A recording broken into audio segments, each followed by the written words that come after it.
এই গভীরতা আমাদের মনে শক্তি যোগায়, অনুপ্রেরণা দেয় নতুন কিছু করার, শিক্ষা দেয় থেমে থাকতে নেই।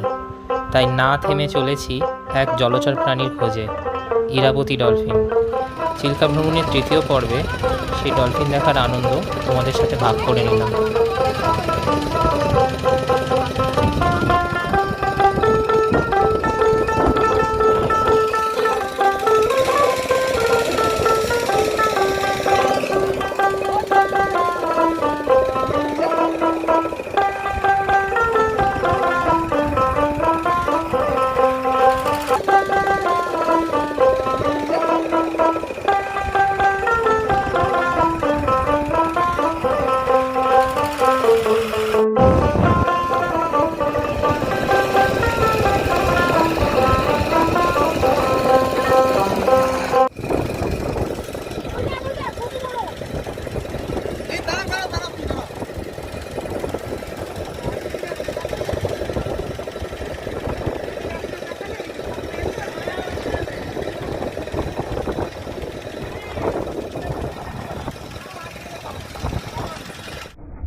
जो रेड टैप होता है ना, इसलिए ये थैली में पकड़ के पहले से रख देते हैं, वो आपको दिखाने के लिए। नहीं तो क्रैब नहीं रहेगा तो हम कैसे दिखाएंगे आपको। अच्छा अच्छा अच्छा, बे ऑफ बंगाल पता है? सुनिए, बे ऑफ बंगाल तो जाएंगे अभी। কেন বলো তো কালো মানুষের কি আছে, বাবা ওটা কোনো কথা নাকি? মা কাছে এসে দেখো, দিদা দেখে যাও। বড়গুলো ছেলে যে মুক্ত থাকে না, ওগুলো সব চাষের জিনিস, এগুলো অরিজিনাল। দেখুন, এগুলো কিন্তু অ্যাকচুয়ালি প্রত্যেকটাতে হয় না, বুঝলেন, কোনোটা কেন না, আর মধ্যে না মেল ফিমেল হয়, এগুলো সব ফিমেলেই থাকে, কিন্তু বোঝা যায় না কোনটা মেল কোনটা ফিমেল।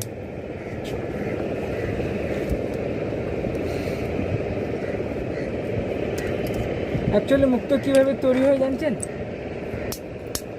ঝিনুকগুলো আগের থেকে সমুদ্রগুলো এরকম হাঁ করে ভেসে থাকে, বুঝলেন, যখন সাতটি নক্ষত্রের সময় বৃষ্টি হয় তখন ওই বৃষ্টির জল মধ্যে ঢুকে যায়, তারপরে ওটা ধীরে ধীরে লালার সঙ্গে জমে মুক্ত হয়।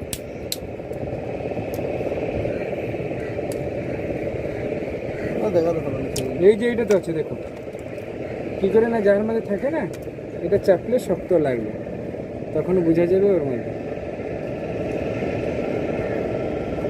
এটা হচ্ছে আসল মুক্ত।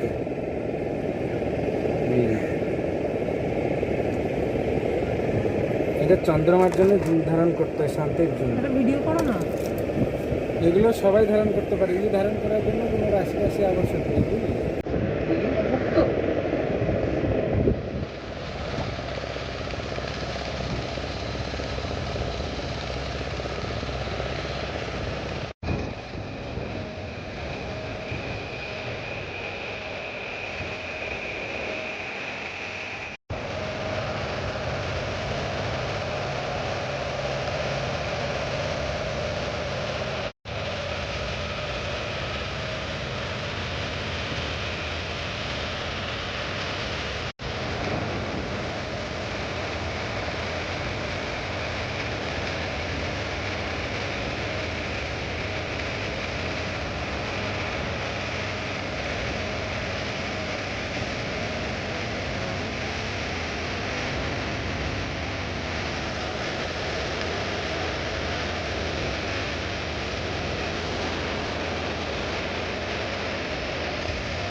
আশা করি ভিডিওটা ভালো লেগেছে।